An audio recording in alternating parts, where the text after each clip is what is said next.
નમસ્કાર વિદ્યાર્થી મિત્રો ટર્મ સંજ્ઞા જે છે ટર્મ સિમ્બોલ એના થિયરીના તમામ વિડીયો તમે જોયા હશે તો આ બધા જ પ્રશ્નો તમને બહુ સહેલા લાગશે. તો MCQ જે નેટ સ્લેટ અને JREની પરીક્ષામાં પૂછાય છે એ સિવાય પણ તમારી જે યુનિવર્સિટીની પરીક્ષામાં હાલ જે ઓનલાઈન પ્રશ્નપત્ર પૂછાય છે, MCQ પૂછાય છે, એના પણ તમે જવાબ જે છે બહુ સહેલાઈથી આપી શકશો. મિત્રો, હવે આ ભાગની અંદર આપણે ખાસ કરીને ટર્મ સંજ્ઞા ભૂતલ અવસ્થાની કેવી રીતે કઈ થાય એ પ્રશ્નો જે છે એ પણ પૂછાય છે. સાથે સાથે એના શક્તિના ચડતા ક્રમ, LSJના મૂલ્યો શોધો, આ બધા પ્રશ્નો જે છે એ તમને ખાસ પૂછાય. તો આગળ આપણે ચલાવીએ. કાર્બનની ભૂતલ અવસ્થાની ટર્મ સંજ્ઞા ખાલી જગ્યા થાય. તો મિત્રો, આમાંથી ભૂતલ અવસ્થાની ટર્મ સંજ્ઞા કેવી રીતે નક્કી થાય? તો ભૂતલ અવસ્થાની ટર્મ સંજ્ઞા બહુ સહેલાઈથી નક્કી થતી હોય છે. એ થિયરીના પહેલાંમાં તમને શીખવાડી પણ છે. તો આપણે જોઈએ તો સૌથી પહેલાં કાર્બન જે છે તેનું Z = 6 છે, તમને આપેલું છે 1s2 2s2 2p2. તો બાહ્ય જે 2p2 જે છે એમાં 2 ઇલેક્ટ્રોનને હંમેશા હુન્ડના નિયમના અનુસાર આપણે ભરવાના. તો 2 ઇલેક્ટ્રોન જે છે એ પેરેલલ એકબીજાને અયુગ્મિત અવસ્થામાં દાખલ થશે. તો અહીંયા ને અહીંયા મિત્રો, અહીંયા mlમાં +1 0 ને માઇનસ દરેક ખાનાનું mlનું મૂલ્ય છે. ઉપરની તરફ જો સ્પિન હોય તો એને +1/2 આપણે સ્પિન ગણીએ છીએ અને નીચેની તરફ હોય તો -1/2 ગણીએ છીએ. તો સૌ પ્રથમ આપણે મિત્રો આનું LS કપલિંગના આધારે કરીએ છીએ. તો Lનું મૂલ્ય જો પરિણામી Lનું 0 1 2 આવે તો ટર્મ સંજ્ઞા SPDF આપણે અહીંયા મૂકીએ છીએ Lની જગ્યાએ. મિત્રો, 2s+ નક્કી કરવા માટે આ અયુગ્મિત ઇલેક્ટ્રોનની સંખ્યાના આધારે નક્કી કરીએ છીએ અને જેનું મૂલ્ય એ L + S થી L - S વડે. તો વિધિન તમે કાગળ લઈને બેઠા હો તો વિધિન મિનિટમાં તમે આ પ્રશ્ન સોલ્વ કરી શકો છો. તો અહીંયા આ બેને આપણે લક્ષમાં લેવાના નથી, છેલ્લી અપૂર્ણ કક્ષક જે હોય એને. તો mlના મૂલ્યો પણ આપેલા છે. તો હવે મિત્રો, સૌથી પહેલાં L. તો Lમાં શું છે? તો કે પહેલા ખાનામાં 1 ઇલેક્ટ્રોન રહેલો છે અને એનું મૂલ્ય +1 છે. બીજા ખાનામાં 1 ઇલેક્ટ્રોન છે, એનું મૂલ્ય 0 છે mlનું. અને ત્રીજા ખાનામાં 0 ઇલેક્ટ્રોન છે, એક પણ નથી, અને -1 છે. તો એનો સરવાળો કરી દેવાનો છે. તો આનો 1 0 0 એટલે 1 જ રહેશે. 1 હોય તો મિત્રો P સ્ટેટ લખવું પડે. તો અહીંયા P સ્ટેટ થાય. તો આ Lને સ્ટેટ કહેવામાં આવે, તો P સ્ટેટ થયું. હવે અહીંયા અનપેર્ડ ઇલેક્ટ્રોનની સંખ્યા કેટલી છે? 2. તો અનપેર્ડ ઇલેક્ટ્રોન 2 છે. તો Sનું મૂલ્ય હંમેશા n/2, એટલે કે અયુગ્મિત ઇલેક્ટ્રોનની સંખ્યા ભાગ્યા 2, એટલે 2/2 કરીએ એટલે 1 આવે. એટલે Sનું મૂલ્ય અહીંયા 1 છે. અને સાદી રીતે ગણો તો 1/2 + 1/2 એમ કરીએ તો થાય. તો મિત્રો, સીધું સૂત્ર છે અનપેર્ડ ઇલેક્ટ્રોનની સંખ્યા ભાગ્યા 2 એ કરો એટલે સ્પિન ક્વોન્ટમ આંક તમને મળી જાય. તો અહીંયા S છે, પણ આપણે મિત્રો અહીંયા મૂકીએ છીએ 2s+1, જેને સ્પિન ગુણકતા કહીએ છીએ. એટલે આપણે સ્પિન મલ્ટિપ્લિસિટી 2s+1 ગણી કાઢીએ તો Sનું મૂલ્ય અહીંયા 1 કર્યું છે, તો 1 મૂકી દો તો 2 × 2 + 1 3 થઈ જાય. તો અહીંયા કહેવાય છે ટ્રિપ્લેટ P. તો ટ્રિપ્લેટ P થયું. Pની ઉપર આપણે ટ્રિપ્લેટ મૂકી દીધો કારણ કે અહીંયા 3 આવ્યું સ્પિન ગુણકતા. હવે જેનું મૂલ્ય L + S થી L - તો અહીંયા મિત્રો આ 1 લેવાનું છે Lનું મૂલ્ય, અને Sનું મૂલ્ય ઘણા આ લઈ લે છે સ્પિન ગુણકતા. સ્પિન ગુણકતા નથી લેવાની, આ લેવાનું છે. તો એ ભૂલ ના થાય એનું ખાસ ધ્યાન રાખવાનું છે. તો 1 1 છે બંને, એટલે 1 + 1 થી 1 - 1. મિત્રો, અહીંયા માનાંક છે. માનાંકનો અર્થ શું થાય? નેગેટિવ ના હોય. તો 1 + 1 એટલે 2 અને 1 - 1 એટલે 0. તો એકના ડિફરન્સ સાથે વચ્ચેના બધા લઈ લેવાના. એટલે 2 થી અહીંયા વચ્ચે થી છે 2 છે. તો 2 થી 0 એટલે 2 1 ને 0 આ દરેક મૂલ્યો વચ્ચે એકનો તફાવત હોવો જોઈએ, જેના મૂલ્યો. એટલે 3 મૂલ્યો જેના મળ્યા એટલે ટ્રિપ્લેટ P2. અહીંયા જેની જગ્યાએ આપણે 2 લખ્યું, આ 2 મળ્યું એ. હવે ટ્રિપ્લેટ P1 અને ટ્રિપ્લેટ P0. તો 3 સ્ટેટ મળ્યા. તો મિત્રો, અહીંયા એક વસ્તુ ખાસ યાદ રાખવાની છે કે કયું 3માંથી સ્થાયી ગણાય અથવા તો ભૂતલ અવસ્થાની ટર્મ સંજ્ઞા ગણાય. તો મિત્રો, આ P કક્ષક હોય ત્યારે હજુ ત્રીજો ઇલેક્ટ્રોન ધારો કે હોય તો અહીંયા દાખલ થાય. તો 3માં 1 ઇલેક્ટ્રોન હોય. તો જ્યારે કોઈ પણ P કક્ષકની 3માં 1 ઇલેક્ટ્રોન તેને અર્ધપૂર્ણ કક્ષક કહેવાય. અને જો ત્રણેયમાં બબ્બે ઇલેક્ટ્રોન હોય તો એને સંપૂર્ણ કક્ષક કહેવાય. એવી રીતે ડી કક્ષક હોય તો એના 5 કક્ષક હોય છે, તો 5એ 5માં એક ઇલેક્ટ્રોન હોય તો એને અર્ધપૂર્ણ કક્ષક કહેવાય. અને જો 10 ઇલેક્ટ્રોન પૂરેપૂરા ભરાયેલા હોય તો એને સંપૂર્ણ કક્ષક કહેવાય. તો મિત્રો અર્ધપૂર્ણ કરતાં ઓછી હોય જ્યારે કક્ષક, ત્યારે જેનું લઘુત્તમ મૂલ્ય અહીંયા 0 છે એ ભૂતલ અવસ્થા બને છે. અને જો અર્ધપૂર્ણ કરતાં વધુ હોય તો 4 ઇલેક્ટ્રોન હોય કે 5 હોય ત્યારે અર્ધપૂર્ણ કરતાં વધુ થાય તો એ વખતે જેનું મહત્તમ મૂલ્ય જે છે સ્થાયી રચના આપે છે. એટલે અહીંયા P2 કન્ફિગ્યુરેશનમાં અડધા ઇલેક્ટ્રોન હોવાથી હાફ ફિલ્ડ ઓર્બિટલ જે છે અર્ધપૂર્ણ કરતાં ઓછી છે, એટલે અહીંયા લોઅર વેલ્યુ જીનું એ સ્ટેબલ ગણાશે. એટલે 0 સ્ટેબલ એટલે ટબ સંજ્ઞા ટ્રિપલેટ P0, તો ટ્રિપલેટ P0 એટલે B થાય. આ મેં તમને શાંતિથી સમજાવ્યું એટલે વાર લાગી, બાકી બહુ સહેલાઈથી તમે 2s+1 Lj અહીંયા ભૂતલ અવસ્થાની ટર્મ સંજ્ઞા નાખ. તો સૌથી પહેલાં તમને ઇલેક્ટ્રોનની રચના આવડવી જોઈએ અને પછી આ ગણતરી આવડવી જોઈએ. મિત્રો આપણે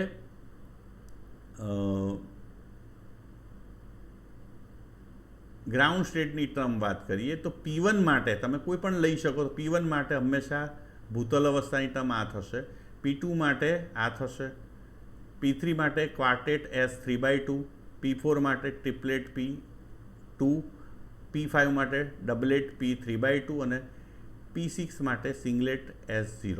હવે મિત્રો P1 ને P5 એ બંનેની આપણે અગાઉ વાત કરેલી કે માઇક્રોસ્ટેટ સરખી હોય છે. તો તમે જુઓ માઇક્રોસ્ટેટ બંનેની તો કે એનું ટર્મ પણ સરખી હોય છે, ડબલેટ P છે અને અહીંયા પણ શું છે ડબલેટ P છે. પણ મિત્રો અહીંયા અર્ધપૂર્ણ કરતાં ઓછી છે એટલે જેનું લઘુત્તમ મૂલ્ય છે, જ્યારે અહીંયા જેનું મહત્તમ મૂલ્ય છે.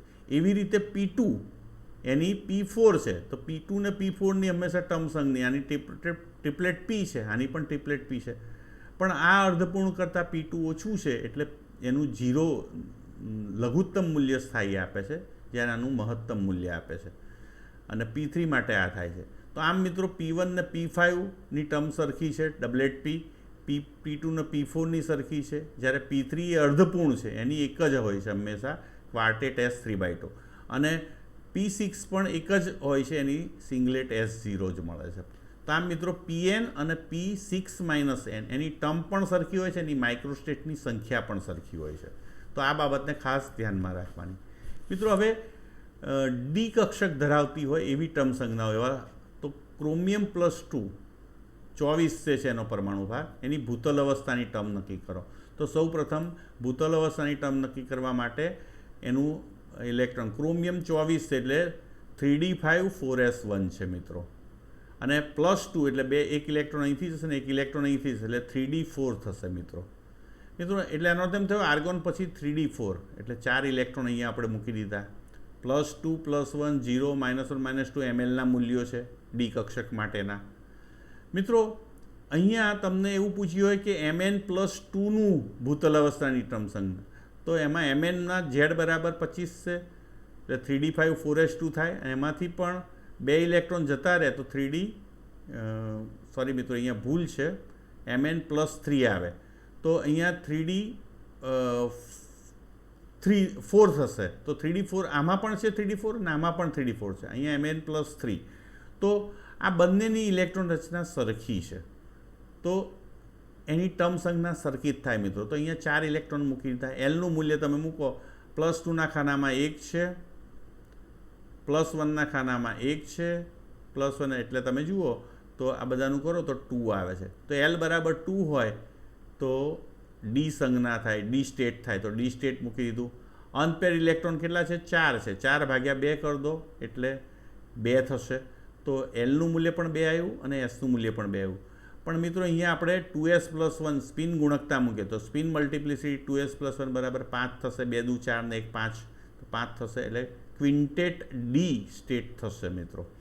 હવે જેનું મૂલ્ય માનાંકમાં L+s થી માનાંકમાં L-s, તો 2 + 2 આ 2 અને આ 2, આ નહીં મૂકવાનું 2s+1, આ મૂકવાનું એટલે 2 + 2 થી 2 - 2 એટલે 4 થી 0, 4 થી 0 એટલે 4 3 2 1 0 એકના ડિફરન્સ સાથે.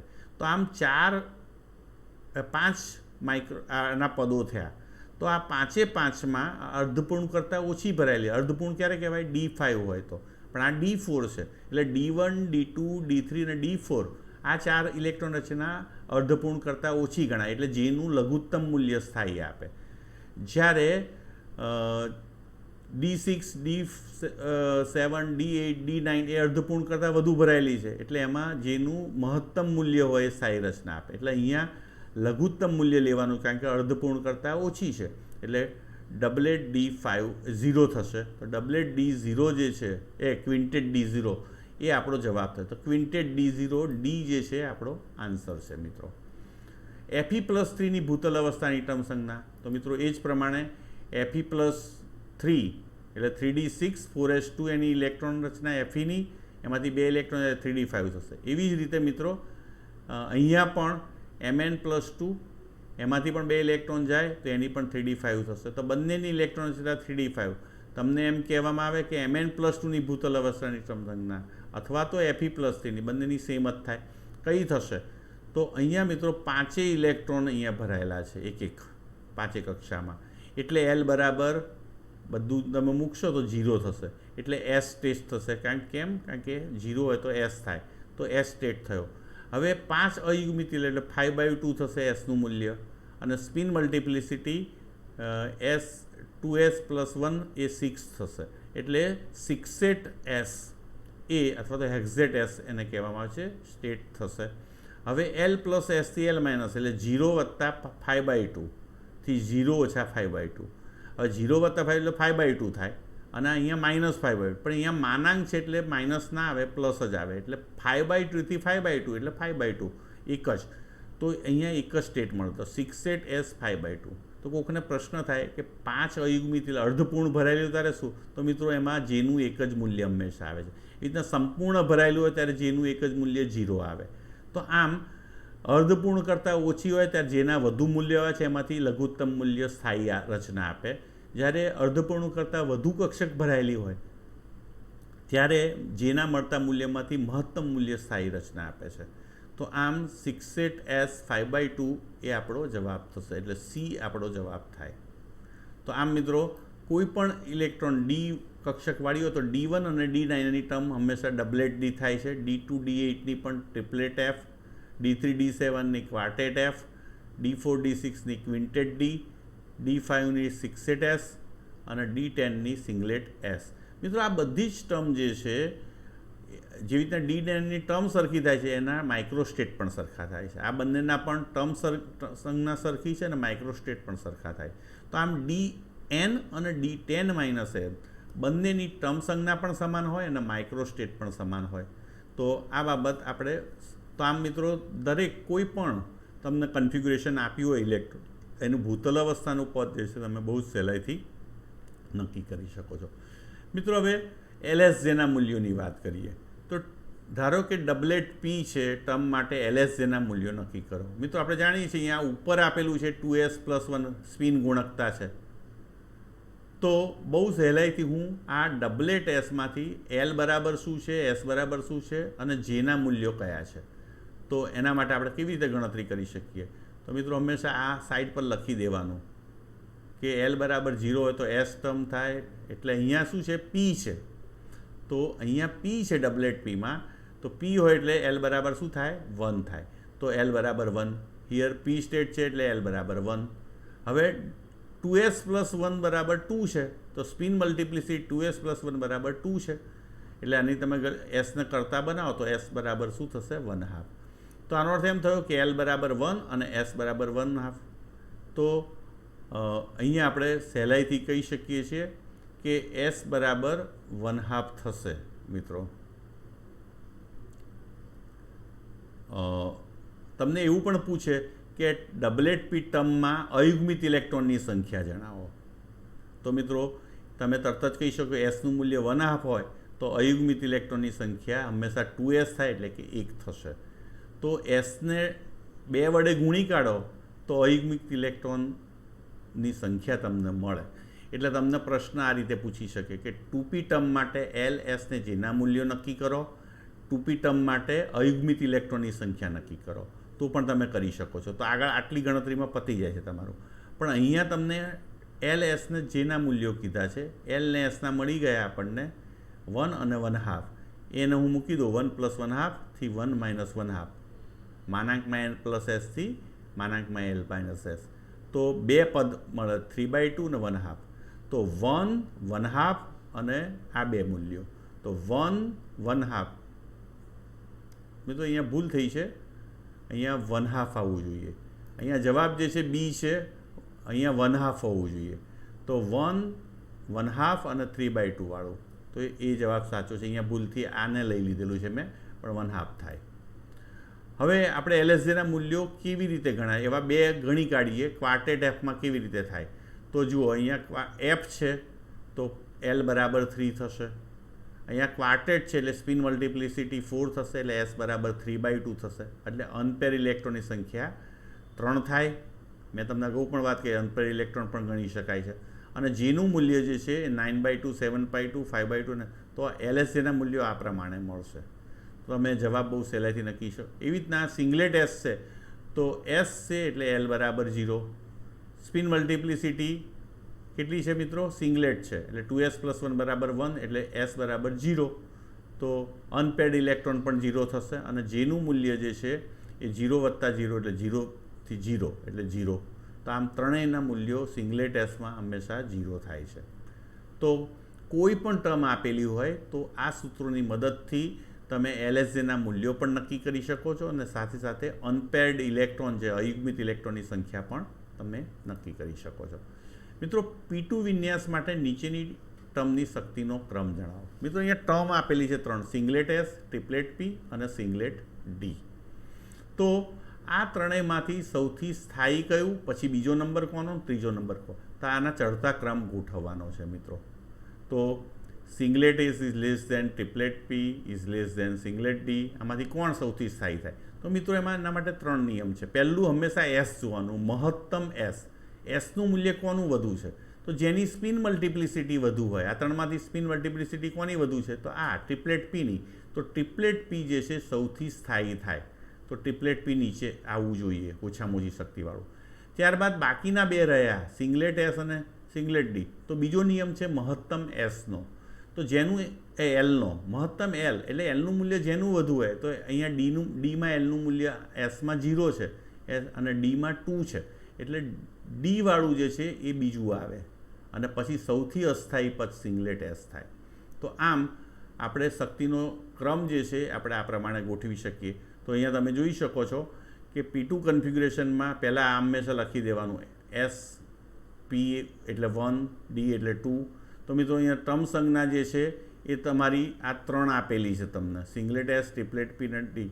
તો એને મૂકી દો તમે. મહત્તમ એસનો નિયમ કરશો તો આ ટ્રિપલેટ છે એ ઓછી શક્તિવાળી થશે, જે એસ સૌથી વધુ હોય એ, અને સિંગલેટવાળા બે વધુ શક્તિ ધરાવતા થયા.